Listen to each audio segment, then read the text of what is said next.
ترجمہ ہمارا مقصد نہیں ہے، بلکہ کسی مقصد کے تحت جمع ہوتے ہیں اور کسی مقصد کے تحت قرآن کریم کی آیتیں پڑھ کر کے سنائی جاتی ہیں۔ اللہ تعالیٰ کا قرآن میں ارشاد ہے کہ کنتم خیر امت، تم بہترین امت ہو، یہ سب کے لیے ہے، لیکن اللہ تعالیٰ نے بہتر میں بھی پھر بہتر کہا۔ اللہ کے نبی علیہ الصلاۃ والسلام نے ارشاد فرمایا خیرکم من تعلم القرآن وعلمہ، کہ تم میں بہتر وہ ہیں جو قرآن کو سیکھتے ہیں اور اس کو سکھاتے ہیں۔ تو قرآن کا یہ سیکھنا سکھانا، قرآن کی بات کہنا سننا، یہ سب ہمارے لیے نفع کی چیز ہے۔ ساری چیزوں کا مقصد، سب کا لب لباب یہی ہے کہ اس قرآن کریم پر ہم عمل کرنے والے کیسے بن جائیں، اور اس قرآن پہ عمل کیسے ہوگا جب اس قرآن کو سمجھیں گے۔ اللہ کے نبی علیہ الصلاۃ والسلام نے تو یہ تک کہہ دیا تھا کہ تمہیں علم دین حاصل کرنا پڑے، تمہیں چین تک بھی جانا پڑے تو وہاں پر بھی جانا، یعنی کہ اتنا لمبا سفر بھی اختیار کرنا پڑے تو وہاں پر بھی جانا۔ تو یہ قرآن کا جو ترجمہ ہے، قرآن کی جو تفسیر ہے جو ہم تک پہنچی ہے، یہ ایسا ہی نہیں پہنچ گئی جتنا آسانی سے ہمیں مل گئی۔ ہم نے تو دین کے لیے کوئی ذرا سی مشقت بھی نہیں اٹھائی، کوئی قربانی بھی نہیں دی، کوئی تکلیف بھی برداشت نہیں کی۔ ایک اتحیات کو سیکھنے کے لیے لوگوں نے 2 مہینوں کے سفر کیے ہیں اور اونٹ کے اوپر کیے ہیں۔ 2 مہینے جانے میں لگتے تھے اور 2 مہینے واپس آنے میں لگتے تھے مدینہ منورہ۔ ایک محدث کے بارے میں آتا ہے کہ 15 روایتیں ان کو حضور علیہ الصلاۃ والسلام کی پہنچی اتحیات کے بارے میں۔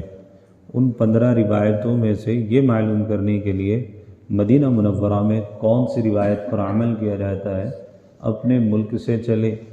حضرت حافظ انیس رحمۃ اللہ علیہ، ان کا نام آتا ہے، حافظ حدیث میں سے گزرے ہیں، بڑے اللہ والے ہوئے، محدث ہوئے۔ 2 مہینے مسلسل سفر کیے، مدینہ منورہ پہنچے۔ مدینہ منورہ میں مسجد نبوی میں نماز پڑھی۔ نماز پڑھنے کے بعد باہر آ ہی رہے تھے کہ امیر المومنین حضرت عمر بن خطاب رضی اللہ تعالیٰ عنہ ان کو ملے اور دروازے پر پکڑ کر کے حضرت امیر المومنین کو کہا حضرت مجھے یہ بتائیں، میرے پاس حضور علیہ الصلاۃ والسلام کی اتحیات کے بارے میں 15 روایتیں ہیں۔ جیسا ہم پڑھتے ہیں نا، بعض مرتبہ روایتیں ہمارے سامنے ایک ہی درجے کی کئی روایت آتی رہتی ہیں کہ کبھی یہ الفاظ ذرا سا کم ہو گیا، کہیں پر زیادہ ہو گیا، اس طرح روایتیں آتی رہتی ہیں۔ جیسا کہ بھی شاید کہ پرسوں آپ نے تو اس میں تعلیم میں سنا تھا، اللہ کے نبی نے فرمایا جو جمعے کے دن غسل کرے، خوشبو استعمال کرے، سرما لگائے تو اس کے لیے بہتر ہے جمعے کے دن کرنا چاہیے۔ پھر یہی روایت اور طریقے سے جو جمعے کے دن غسل کرے گا، اچھے کپڑے پہنے گا، عمدہ لباس پہنے گا، تو اس کا غسل کرنا ایسا ہے جیسا کہ گناہوں کو بالوں کی جڑوں تک سے نکال دیتا ہے۔ تو مختلف روایتیں لیکن ایک جیسی ہیں اور فضیلتیں، جیسا کہ اللہ کے نبی کی حدیث ہے سبحان اللہ الحمدللہ اللہ اکبر ہر نماز کے بعد 33 مرتبہ پڑھا کرو۔ بعض روایت 25 مرتبہ کی ہے اور بعض روایت ہے کہ 33 مرتبہ یہ پڑھا کرو اور 1 مرتبہ یہ لا الہ الا اللہ وحدہ لا شریک لہ پڑھا کرو۔ اس طرح مختلف روایتیں حضور علیہ الصلاۃ والسلام کی اتحیات کے بارے میں تھی کہ اتحیات کی روایت ہے صحابہ نے 15 طریقے سے حضور سے روایت بیان کی تھی۔ وہ صرف یہ معلوم کرنے کے لیے کہ مدینہ منورہ میں کون سی روایت پر عمل ہوتا ہے، معلوم کرنے کے لیے 2 مہینے اونٹ کی پیٹھ پر انہوں نے گزارے۔ سردی گزری ہے، حوادثات گزرے ہیں، اور رستے کی تمام نشیب و فراز اور مسائل مشکلات کو برداشت کرتے ہوئے مدینہ منورہ پہنچے، مسجد نبوی میں پہنچے، نماز پڑھی۔ حضرت عمر رضی اللہ تعالیٰ عنہ باہر نکل رہے تھے، بڑے بڑے بال ہو چکے تھے، ناخن بڑھ چکے تھے، بڑے خستہ حالت میں وہ جو تابعی تھے حضرت عمر کے پاس پہنچے، پھٹے پرانے ان کے کپڑے تھے۔ اسی کنڈیشن میں حضرت عمر سے پوچھ رہے ہیں امیر المومنین 15 روایتیں مجھے پہنچی ہیں، مدینہ منورہ میں کس روایت پر عمل ہوتا ہے، مجھے وہ اتحیات آپ پڑھ کر کے سنا دیں۔ حضرت عمر رضی اللہ تعالیٰ عنہ نے ان کو وہ روایت پڑھ کر کے سنائی جس کا معمول مدینہ منورہ میں اتحیات کے پڑھنے کا تھا۔ فوراً اونٹ پر سوار ہوئے اور واپس ہو گئے۔ امیر المومنین ان کو آواز دیتے رہے کہ کہاں جا رہے ہو، ذرا ٹھہرو، آرام کرو، اتنا لمبا سفر کر کے آئے ہو؟ کہا امیر المومنین نہیں، میری قوم میرے بھروسے پر بیٹھی ہوئی ہے کہ ہمارا ایک بندہ مدینہ منورہ میں التحیات کی کون سی روایت پر عمل کیا جاتا ہے وہ معلوم کرنے کے لیے گیا ہے، تو مجھے اپنے گاؤں میں جا کر کے مدینہ منورہ کے لوگوں کی جو رائے ہے اور وہ جس روایت پر عمل کرتے ہیں وہ بتانا ہے، کہیں ایسا نہ ہو مجھے آپ کے یہاں مہمان نوازی میں تاخیر ہو جائے اور میری قضا کا وقت اللہ کے یہاں لکھا جا چکا ہو اور میری روایت حضور کی پہنچانے سے قاصر رہ جاؤں، اس لیے مجھے اجازت دے دیا۔ اونٹ پر سوار ہوئے، فوراً روانہ ہوئے، صرف ایک التحیات سیکھنے کے لیے۔ ہم نے تو نہ التحیات سیکھنے کے لیے کوئی مشقت برداشت کی ہے، نہ پریشانی اٹھائی ہے، بس تھوڑا سا وقتی تو دینا پڑتا ہے ہمیں۔ اللہ کے نبی نے کتنے بڑے، آپ لوگ بڑے قابل مبارکباد ہیں۔ اللہ کے نبی نے فرمایا خیرکم من تعلم القرآن وعلمہ، تم میں بہتر ہو جو قرآن کو سیکھیں اور سکھائیں۔ لیکن قرآن کے سیکھنے سکھانے کی، قرآن کو سمجھنے کی ہمارے اندر کوئی جذبہ نہیں۔ مقصد کیا ہے؟ ہم لوگ جس چیز میں لگ گئے نا، بس اسی کو سب کچھ سمجھ بیٹھے ہیں کہ بس یہی ہمارے لیے سب سے بہتر رستہ ہے، یہی بس جو میں کر رہا ہوں، یعنی دین کو اپنے نفس کے مطابق چلا کر کے سمجھ رہے ہیں کہ یہی بس اسلام ہے۔ اسلام کے مطابق خود اپنے آپ کو لے کر کے چلتے نہیں، بلکہ اسلام کو ہم نے اپنے مزاج کے تابع بنا دیا، اپنا مزاج اسلام کے مطابق نہیں بنایا۔ اللہ نے ساری نعمتیں دی ہیں، سب کچھ اللہ نے دیا، اور اللہ کے قرآن کے لیے ہمارے پاس وقت نہیں ہے کہ اس کو پڑھیں سمجھیں۔ حالانکہ اللہ کا قرآن پڑھنے سے، سمجھنے سے اللہ کا کوئی فائدہ ہے؟ ساری دنیا، ساری خلقت بیک وقت سارے سجدے میں گر کر اللہ کی کبریائی اور بڑائی بیان کریں، اتنا سا اللہ کی بڑائی میں اضافہ نہیں کر سکتے، اتنا سا۔ اور ساری قوم، سارے لوگ، ساری مخلوق اللہ کی نافرمانی پر اتر آئے تو اللہ کی کبریائی میں اتنا سا بھی فرق نہیں کر سکتے، اتنا سا۔ وہ ہے خدا۔ لیکن یہ قرآن کا سمجھنا، سمجھانا، یہ سب بھی ہمارا اپنا ذاتی مفاد ہے، اللہ کا فائدہ نہیں ہے، ہمارا مفاد ہے۔ جتنی دیر بیٹھیں گے اتنا زیادہ فرشتے ہمیں گھیرے رہیں گے اللہ کے یہاں، اللہ ہمارا اپنے نیک بندوں کے درمیان یعنی فرشتوں کی محفل میں ہمارا تذکرہ کرے گا، اور اللہ تعالیٰ اس زمین کو، اس آسمان کو، ان در و دیوار کو اللہ ہمارے لیے گواہی کے لیے کل قیامت کے دن بنا دے گا۔ اللہ ٹھٹرتے ہوئے موسم میں، سردے میں، سخت جاڑے میں، اندھیری رات میں کچھ تیرے بندے تھے جو تیرا دین سیکھنے کے لیے، تیرے قرآن کی بات پر عمل کرنے کے لیے سردی کے موسم میں بیٹھے ہوئے تھے۔ اللہ تعالیٰ کیا اجر انعام ہمیں عطا فرما دے، کوئی کیا پتہ اللہ تعالیٰ کیا نواز دے، میں اندازہ ہی کوئی نہیں ہے۔ تو یہ اللہ کا کلام ہے، یہ بڑا زبردست کلام ہے، اللہ تعالیٰ نے ہمیں دیا ہے، ہمیں اس کی قدر ہونی چاہیے۔ جتنی اس کی قدر دل میں لائیں گے اتنا زیادہ ہمیں فائدہ حاصل ہوگا۔ اگر اس قرآن کی عظمت اور قرآن کی جو ہے ادب، احترام ہمارے دل میں نہیں ہے تو کوئی فائدہ نہیں ہے، کوئی فائدہ نہیں ہے۔ ادب کے بے شمار واقعات مفسرین کرام نے، بے شمار واقعات ائمہ مجتہدین، تبع تابعین، بزرگان دین نے لکھے ہیں۔ ایک عجیب واقعہ حضرت مولانا پیر ذوالفقار صاحب نے اپنی کتاب کے اندر لکھا کہ ایک مؤذن تھے، محراب کے اوپر سے اذان دیا کرتے تھے۔ پہلے زمانے میں مسجد کے باہر منارے ہوا کرتے تھے، اب چونکہ مائک ہیں، اس زمانے میں منارے ہوتے تھے اونچے اونچے، وہ اذان پڑھنے کے لیے ہوتے تھے تاکہ دور تک آواز جائے۔ وہ اس منارے کے اوپر کھڑے ہو کر اذان دے رہے تھے، اچانک سامنے عیسائیوں کی بستی تھی آپ مسجد کے آس پاس میں، تو جب انہوں نے اذان پڑھی تو ایک عیسائی لڑکی اپنے گھر میں بال بنا رہی تھی۔ اب جیسے ہی اس کے اوپر نظر پڑی تو وہ اس پر فریفتہ ہو گئے، اس کے عاشق ہو گئے۔ اس کے گھر پیغام پہنچایا کہ میں تم سے نکاح کرنا چاہتا ہوں، آپ مجھ سے نکاح کر لیں۔ چونکہ وہ عیسائی لڑکی تھی اور یہ مسئلہ بھی ہے کہ اہل کتاب میں مسلمانوں کی شادی ہو سکتی ہے اگر وہ پکے سچے اہل کتاب ہیں، یعنی کہ آسمانی کتاب کو ماننے والے ہیں، تورات، زبور، انجیل، ان تینوں کتابوں میں سے کوئی اگر اہل کتاب پکا ہے تو اس سے مسلمانوں کی شادی ہو سکتی ہے، لیکن اہل کتاب ہونا چاہیے۔ اور چونکہ آج کے زمانے میں اہل کتاب ہونا بہت مشکل ہے، اس لیے کہ تورات کے اندر، انجیل کے اندر، زبور کے اندر تحریف ہو چکی ہے اور اس کا اعتراف وہ خود کر چکے ہیں کہ ہم نے اس کے اندر رد و بدل کیے، تو اب تو اہل کتاب نہیں رہے وہ لوگ، یعنی کہ خود ہی انہوں نے اس کے اندر گڑبڑ کر دی ہے، تو اب وہ اہل کتاب نہیں ہے۔ کبھی کوئی سوچے مفتی صاحب نے مسئلہ بتا دیا اور اپنا معاملہ فٹ کرے اور کوئی کہہ دے. میں پہلے کہہ رہا ہوں، پہلے کتاب آج کے زمانے میں شاذ و نادر کہیں آئے گا. تو اس نے نکاح کا پیغام پہنچایا تو وہاں سے یہ آیا کہ اگر آپ عیسائی ہو جاؤ گے تو ہم تمہارے ساتھ میں نکاح کر لیں گے، نہیں تو ہم تمہارے ساتھ میں گزارا نہیں کر سکتے ہیں. وہ اللہ کا بندہ عاشق تو ہو گیا تھا، اس کا فریفتہ ہو گیا تھا. جب عشق کی آگ دل میں لگتی ہے اور آدمی اندھا ہو جاتا ہے، تو وہ بندہ اس کے پاس گیا، کہنے لگا ٹھیک ہے میں عیسائیت قبول کرنے کے لیے تیار ہوں اور آپ مجھ سے نکاح کریں. اب بندے نے عیسائیت قبول کی، دین عیسوی میں چلا گیا. جانے کے بعد لڑکے نے کہا میں آپ کو ابھی آپ پر اعتبار نہیں کر سکتی کہ آپ واقعتاً مسلمان ہیں یا عیسائیت آپ نے قبول کر لی ہے. آپ نے زبانی طور پر تو عیسائیت قبول کر لی ہے، لیکن ہمارے یہاں خنزیر جو ہے تمہیں کھانا پڑے گا. اگر آپ نے خنزیر کا گوشت کھا لیا، چونکہ مسلمانوں کے یہاں تو حرام ہے، اگر آپ نے کھا لیا تو میں تمہیں سمجھوں گی کہ تم حقیقت میں مسلمان ہو. نہ چاہتے ہوئے بھی اب اس بندے نے اس کا خنزیر کا گوشت استعمال کیا، اور پھر اس پر اس لڑکی کو اعتبار ہوا، اس کے بستر پر آئی، اور اس کے بعد جو ہے وہ اس لڑکی کو، اب وہ لڑکا وہاں پر رہ نہیں سکتا تھا، مسلمانوں کی بستی تھی. اب وہ لڑکی اس کو وہاں سے اپنے ملک، یعنی جو ملک عیسائیت تھا، عیسائیوں کے ملک میں لے کر کے آئی اور وہیں رہنا سہنا شروع کر دیا.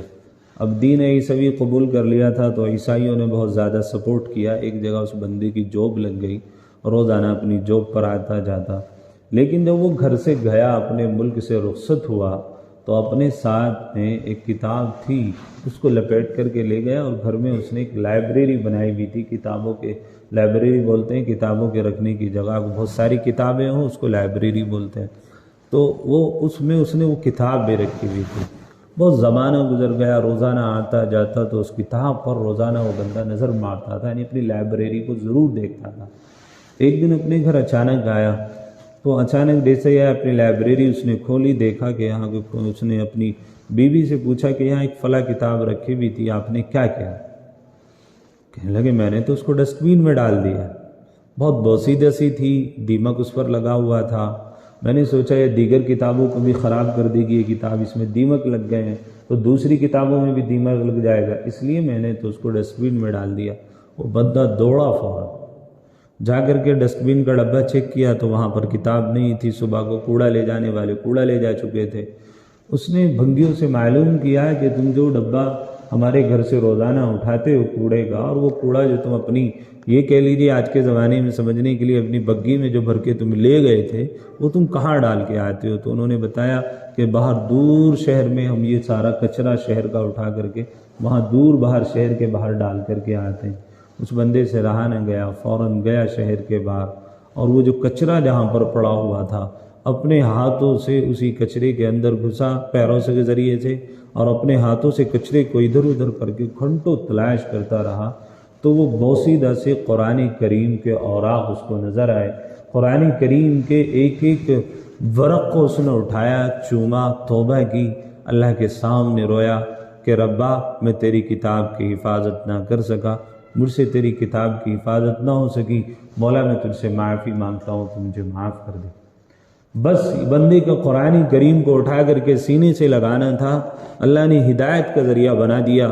فوراً مسجد کے اندر گیا، غسل کیا، اور پھر دوبارہ سے اپنے ایمان کی تجدید کی، کلمہ پڑھا، اشہد ان لا الہ الا اللہ و اشہد ان محمد رسول اللہ. نماز پڑھی، توبہ کی، تائب ہوا. اب سوچ رہا تھا گھر جاؤں گا تو بڑا مسئلہ بنے گا. بیوی ڈھونڈتے ڈھونڈتے مسجد کے دروازے پر پہنچی، مسجد سے نکلتے ہوئے دیکھا، پوچھا کہ معاملہ کیا ہے؟ آج تو تم نے اس کتاب کے بارے میں مجھ سے چھپا کر کے رکھا، کچھ بتایا نہیں، اور آج جب وہ کتاب میں نے ڈسٹ بین میں ڈال دی تم اتنے اتنے پریشان ہو گئے کہ حد سے زیادہ، کہ تم باہر شہر کے اس کو تلاش کرنے کے لیے گئے، اور آج تمہیں میں دیکھ رہی ہوں کہ تم مسجد سے آ رہے ہو مسلمانوں کی، یہ وجہ کیا ہے؟ اس نے کہا کہ جب میں اپنے ملک سے چلا تھا تو میرے پاس کچھ نہیں تھا، میں ایمان سے بھی ہاتھ دھو بیٹھا تھا، لیکن اللہ کا قرآن جو کہ میرے سینے میں تھا، میں اس قرآن کریم، وہ جو کتاب اللہ کی تھی، اس کتاب کو لے کر کے میں اپنے ساتھ میں آیا، اور روزانہ جب بھی میں جاب سے آتا تھا میں اس قرآن کو دیکھ کر کے یوں کہتا تھا، اے میرے مالک یہ تیری کتاب ہے، اور یہ تیری سچی کتاب ہے، جھوٹی نہیں ہو سکتی ہے. روزانہ میں اس کو ادب اور احترام کے ساتھ میں صرف اس کو دیکھا کرتا تھا، اسی دیکھنے کی وجہ ہے کہ اللہ رب العالمین نے میرے دل میں دوبارہ سے ایمان جگہ دیا اور میں ایمان قبول کر چکا ہوں۔ لڑکی نے کہا کہ جب اس قرآن کریم کی برکت کی وجہ سے اور اس قرآن کریم سے تیرا اتنا لگاؤ، تو نے سب کچھ چھوڑا، گھر بار چھوڑا، ملک چھوڑا، اپنا وطن چھوڑا، لیکن یہ کتاب تجھ سے نہ چھوٹ پائی، ضرور اس کے اندر کچھ نہ کچھ کشش ہے، اور ضرور وہ کشش تجھے کھینچ کر کے لے آئی ہے ایمان کی طرف۔ تو جب تو نے ایمان قبول کر لیا ہے تو تو اکیلا ایمان میں داخل نہیں ہوگا، بلکہ میں بھی تیرے ساتھ میں کلمہ پڑھتی ہوں، مسلمان ہوتی ہوں، مجھے بھی کلمہ پڑھاؤ اور میں بھی تمہارے مذہب میں آنا چاہتی ہوں۔ یہ ہے قرآن کریم۔ ہم نہ اس کی قدر سمجھتے ہیں، نہ اس کو سمجھنے کی کوشش کرتے ہیں، نہ پڑھنے کی کوشش کرتے ہیں، اور سب ہم نے پہلی آیت پڑھی تھی نا قرآن کریم کی، اہدنا الصراط المستقیم، اے اللہ ہم کو سیدھے رستے پر چلا۔ یہ ہم نے دعا مانگی تھی اللہ سے، اہدنا الصراط المستقیم، اللہ ہم کو سیدھے رستے پر چلا۔ صراط الذین انعمت علیہم، راستہ ان لوگوں کا جن پر تو نے انعام کیا۔ تو سیدھے رستے پر چلنے کے لیے اللہ نے کیا کہا؟ ذالک الکتاب لا ریب فیہ ھدی للمتقین، یہ کتاب ہے جس میں ہدایت ہے متقین کے لیے۔ تو ہدایت کی اللہ تعالی سے دعا مانگی تھی، اللہ اہدنا الصراط المستقیم، سیدھے رستے پر چلا۔ سیدھا رستہ اللہ تعالیٰ نے کہا یہ کتاب ہے، ھدی للمتقین، ہدایت ہے یعنی سیدھا رستہ ہے متقین، ڈرنے والوں کے لیے۔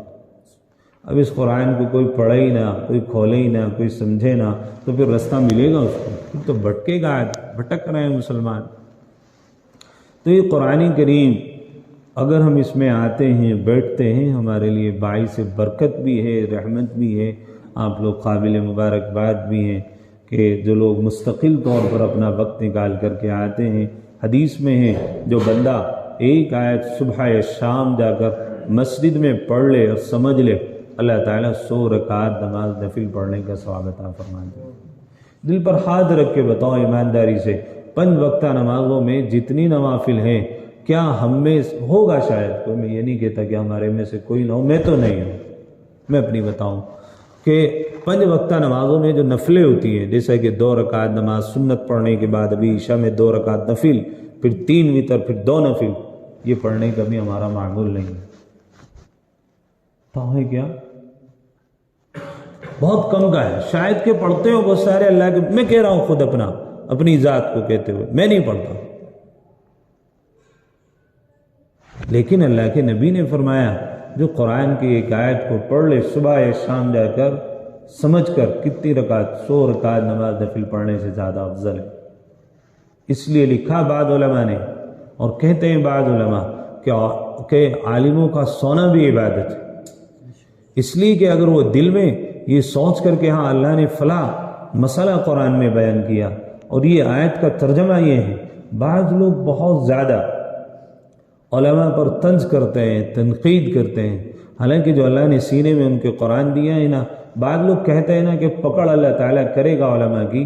ایک حدیث میں یہ بھی ہے، اللہ تعالیٰ یوں کہے گا کل قیامت کے دن اپنے ان علماء کو پکڑ کر کے کہ جب میں نے دنیا میں تیرے سینے میں قرآن اتارا تھا اور دنیا میں تیری پردہ پوشی کی تھی، تو آج میں تجھے کیسے رسوا کر دوں گا؟ آ تو ذرا پردے کے پیچھے، میں ذرا پردے کے پیچھے سے حساب لوں گا۔ اس قرآن کی برکت کی وجہ سے جو اپنے سینوں میں سمو لیتے ہیں۔ ایک آدمی نماز پڑھتا ہے جماعت کے ساتھ، 27 نماز کا ثواب ملتا ہے۔ کتنا آیا اس میں؟ اور جو امام نماز پڑھا رہا ہوتا ہے، جتنے مقتدی اس کے پیچھے نماز پڑھ رہے ہوتے ہیں، ان کو 27 نماز کا، اور اس پڑھانے والے کو 2700 کا۔ اب کتنے نمازی رہتے ہوں گے، اس کو کتنا ثواب ملتا ہوگا؟ آپ کو اندازہ نہیں۔ تو قرآن کریم کی جو عظمت ہمارے دلوں میں ہونی چاہیے تھی، حقیقت بات تو یہ ہمارے دلوں میں نہیں ہے۔ تو قرآن اللہ کا بڑا اونچا کلام ہے، قابل مبارکباد ہیں آپ لوگ بھی جو مستقل طور پر آتے ہیں۔ چند نوجوان کو میں دیکھتا ہوں اور بہت سارے ماشاءاللہ آتے ہیں ایسے لوگ جو مستقل ہر ہفتے آنے کی کوشش کرتے ہیں، تو آپ اس عمل کو کم نہ سمجھیں، یہ بہت اونچا عمل ہے، بہت بڑا عمل ہے۔ اللہ تعالیٰ اس کے ذریعے سے ہماری کن مشکلات سے ہمیں نکال دیں اور کتنا اللہ تعالیٰ اجر و ثواب ہمیں عطا فرمائیں گے، آپ کو اندازہ نہیں ہے۔ اللہ کے نبی نے فرمایا خیرکم من تعلم القرآن وعلمہ، تم میں بہتر وہ جو قرآن کو سیکھے اور سکھائے۔ تو ہر ہفتے جو تعلیم ہوتی ہے، قرآن کا سیکھنا سکھانا ہوتا ہے، یہ اسی مقصد کے تحت ہے تاکہ قرآن کے پیغامات کو پڑھیں، اس پر عمل کریں اور سیدھے راستے پر چلیں۔